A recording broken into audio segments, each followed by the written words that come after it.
बिस्मिल्लाहिर्रहमानिर्रहीम। नाज़रीन कराम, आपको अपने वीलॉग में खुश आमदीद कहता हूँ और दरख्वास्त करता हूँ कि हमारे चैनल को सबसे पहले सब्सक्राइब करें और बेल आइकन भी ज़रूर दबाएं। नाज़रीन कराम, क्या सदर ममलिकत आरिफ अलवी एक तहलका मचाने जा रहे हैं? क्या वाकई वो एक इलेक्शन की तारीख देने जा रहे हैं? ये एक ब्रेकिंग न्यूज़ बन चुकी है, एक बहुत अहम खबर बन चुकी है। ज़राए का ये कहना है कि सदर ममलिकत आरिफ अलवी जो हैं वो बहुत जल्द जो हैं वो इलेक्शन की एक तारीख देने वाले हैं। इलेक्शन की तारीख के हवाले से सदर के ऐवान में यानी ऐवान सदर में काफ़ी दिनों से, एक हफ्ते से मुशावरत जारी थी। सदर ममलिकत अपनी वकला टीम से भी मुशावरत कर रहे थे, जो उनके अहबाब में वकला हैं उनसे भी मुशावरत कर रहे थे, और कुछ ऐसी अंदरूनी मुशावरत भी जारी थी। जिन हलकों से मुशावरत ज़रूरी होती है वो मुशावरत भी जारी थी। और इसी तरह से आज निगरान वज़ीर कानून ने भी सदर ममलिकत से मुलाकात की है और सदर ममलिकत जो हैं वो उनके बारे में एक ख़बर आई है कि वो इलेक्शन की तारीख जो है वो देने जा रहे हैं। ये एक बहुत बड़ा तहलका होगा और ज़राए का मज़ीद ये कहना है कि सदर ममलिकत तारीख देंगे और इलेक्शन कमीशन जो है उस तारीख को मनसूख कर देगा। ये एक बहुत बड़ा आइनी बहरान है जो इस सूरत हाल में बन जाएगा। लेकिन मैं ये समझता हूँ और मेरे ज़राए और मेरी अपनी एक तज्जिया जो है इस हवाले से वो ये है कि ये ख़बर सिर्फ इसलिए बाहर निकाली गई है कि पता चल सके कि मार्केट में, इदारों में, सियासी चहलकदमी में इसको किस तरह से लिया जाता है, और अगर सदर ममलिकत वाक़तन कोई डेट दे देते हैं तो उसके क्या असरात मुरतब होंगे। फ़िलवक्त ये डेट जो है या ये जो ख़बर है ये सिर्फ सदर साहब ने इसलिए दी है, इसलिए बाहर जानबूझकर निकलवाई है कि उसके हवाले से रद्द अमल का जायज़ा लिया जा सके। फ़िलवक्त मेरे मुताबिक ऐसा है कि सदर ममलिकत जो है वो डेट नहीं देंगे, हाँ दबाव बढ़ाएंगे।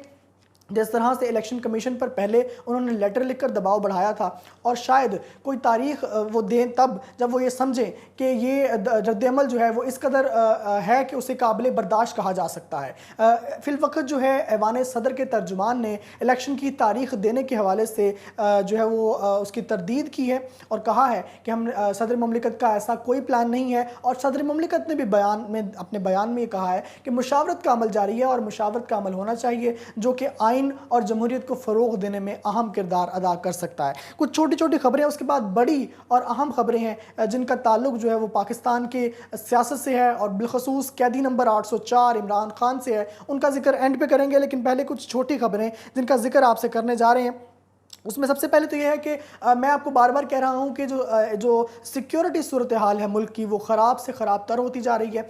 हम आज से 10 साल पहले ये सुनते थे कि जो है बलूचिस्तान में गैस पाइपलाइन धमाके से उड़ा दी जाती है और वो बहुत तवातुर से ये हमले हो रहे थे, लेकिन फिर पिछले 10 सालों में इस पर काफ़ी कंट्रोल रहा और नो डाउट नवाज शरीफ साहब ने और उनके दौर में राहील शरीफ साहब ने बड़ा काम किया और उस पर रोकथाम करवाया गया। लेकिन अब फिर से ऐसा हुआ है कि आज जो है वो एक इलाके में बलूचिस्तान में गैस पाइपलाइन जो है वो उसको उड़ाया गया, लेकिन बाद अताओं से ठीक भी कर लिया गया। लेकिन ये जो हमला है इसे बिल्कुल भी आसान और सस्ता और हल्का बिल्कुल नहीं लेना चाहिए। इसका मतलब ये है, मैंने आपको बताया है कि वो दोबारा से दहशतगर्द तंजीमें जो है अपने आप को ऑर्गेनाइज़ करना शुरू हो गई हैं।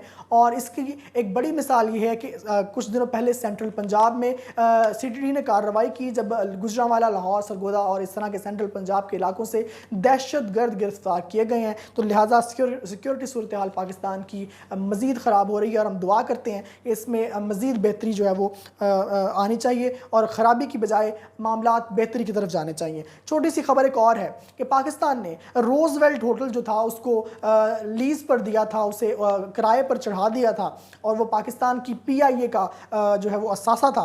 और अब उसको चढ़ाने, उसको लीज़ पर देने, उसको किराए पर देने के बावजूद भी PIA जो है उसका खसारा इस कदर बढ़ गया है कि 15 तैयारों को, 15 जहाज़ों को जो है वो ग्राउंड करने का भी कहा जा रहा है, इम्कानात ज़ाहिर किए जा रहे हैं। तो यानी ये जो तमाम प्रोपेगेंडा था और वो जो पैसा रोज़वेल्ट होटल को लीज़ पर देने से आया वो कहाँ गया, साद रफ़ीक साहब कहाँ गुम हैं, वो क्या करते रहे हैं, इसका कोई जवाब नहीं है। और यकीनी तौर पर जहाँ से 97 अरब निकला है ये रोज़वेल्ट होटल की कमाई भी वहीं से निकलेगी और पाकिस्तान इंटरनेशनल एयर्स जो है वो मज़ीद खसारे में जाती हुई नज़र आ रही है। अच्छा जी, उसके साथ साथ अफ़गानिस्तान ने अफगानिस्तान ने पाकिस्तान की करेंसी पर पाबंदी लगा दी है।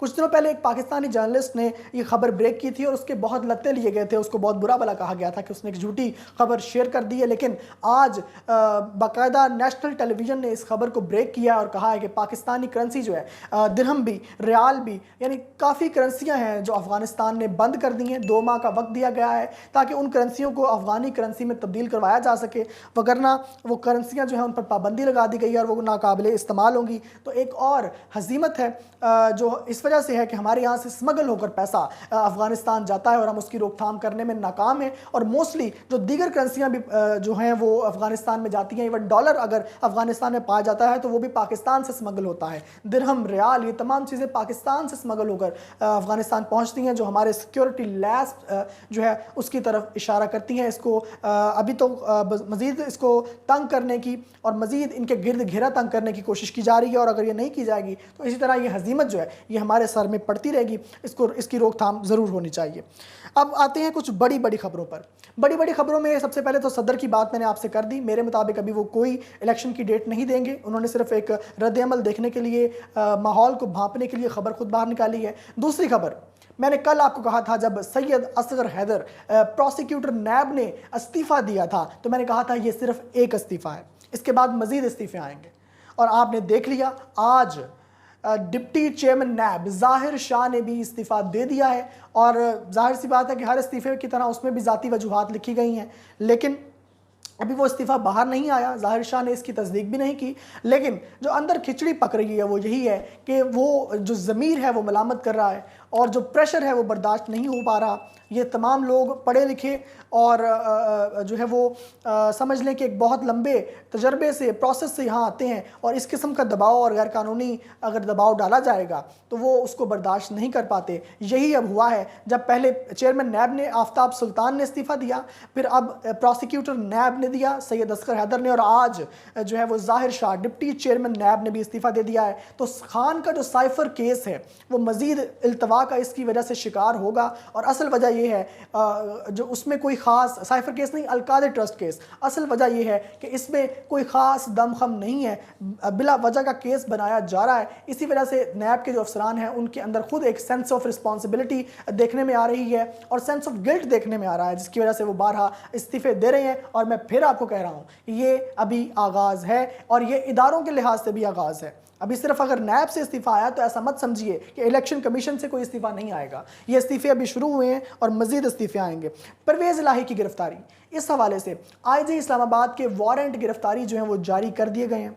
उनको गैर कानूनी तौर पर गिरफ्तार किया गया। इस्लामाबाद हाई कोर्ट ने उनके लाहौर हाई कोर्ट ने उनके वारंट गिरफ्तारी जारी किए हैं और 18 सितंबर तक उन्हें पेश करने का भी हुक्म जारी कर दिया है। तो ये एक दफ़ा फिर से पीटीआई जो है वो अदालती महाज जीतती जा रही है। पीटीआई फ़ायदा उठा रही है इन चीज़ों का। और इसके साथ साथ सीक्रेट एक्ट जो है, अभी सुबह ही मैंने आपको खबर दी थी कि पीटीआई चेयरमैन के हवाले से जज ने, अबुल हसनात ज़ुल्करनैन ने ये बात की थी कि पीटीआई चेयरमैन की उनके बेटों से बात फ़ोन पर गुफ्तगू करवाई जाए। जेल हुकाम ने उसका जवाब लिखकर हाई कोर्ट को भेज दिया है और उसमें कहा है कि सीक्रेट एक्ट जो है उसके कैदी को किसी से भी फ़ोन पर बात नहीं करवाई जा सकती, कानून के अंदर ये शिक मौजूद है, लिहाजा हम बात नहीं करवाएंगे। तो जेल ने जो है वो साफ तौर पर इनकार कर दिया है। अदालतें रिलीफ देती हैं इमरान खान को, पीटीआई को, और जेल जो है वो उसके बिल्कुल बरखिलाफ़ चलती है। और हुकाम जो हैं, जो कानून नाफिज करवाने वाले इदारे हैं, वो बिल्कुल उसके ख़िलाफ़ चलते हैं। इसी वजह से पीटीआई ने जेल हुकाम के ख़िलाफ़ तौहीन अदालत की इस्तदा कर दी है। उन्होंने दरख्वास्त जमा करवा दी है और अब जेल के हुकाम के ऊपर जो है, और इससे पहले जो एक जाली रिपोर्ट पेश की गई थी इमरान खान को मिलने वाली सहूलियात के हवाले से, वो भी अब इसी तौहीन अदालत की समाअत के अंदर शामिल किए जाने का अंदेशा ज़ाहिर किया जा रहा है। इसके साथ साथ मैंने आपको कल ये कहा था कि अगर पीटीआई कहीं से भी जीतेगी रिज़ल्ट नहीं दिया जाएगा। कल शायद ये बात इतनी ख़ास नहीं लग रही थी, मामूली लग रही थी, लेकिन आज वो सच हो गई है। अभी तक रिज़ल्ट नहीं दिया गया है। और इस दौर में जो नून लीग के रहनुमा हैं, जो नून लीग के उम्मीदवार हैं, उन्होंने पीटीआई के उम्मीदवार पर संगीन इल्ज़ामात लगाकर मामले को और रिज़ल्ट को खटाई में डाल दिया है। और अब जुमेरात को दोनों ने इलेक्शन के दफ्तर में पेश होना है और अपनी गवाहियाँ पेश करनी है और अपनी हक़ में सफाइयाँ पेश करनी है। तो लिहाजा ये याद रखिए कि अब वो बात नहीं रहेगी।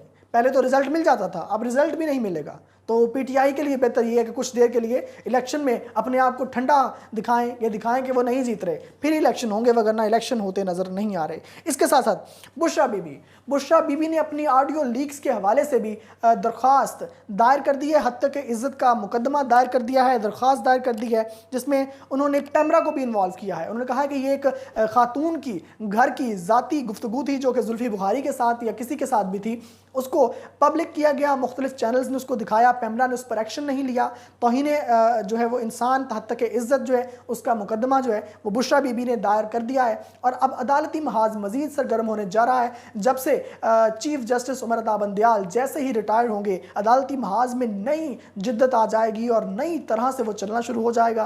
काजी फाजिसा साहब के पास ये केसेस लगना शुरू हो जाएंगे।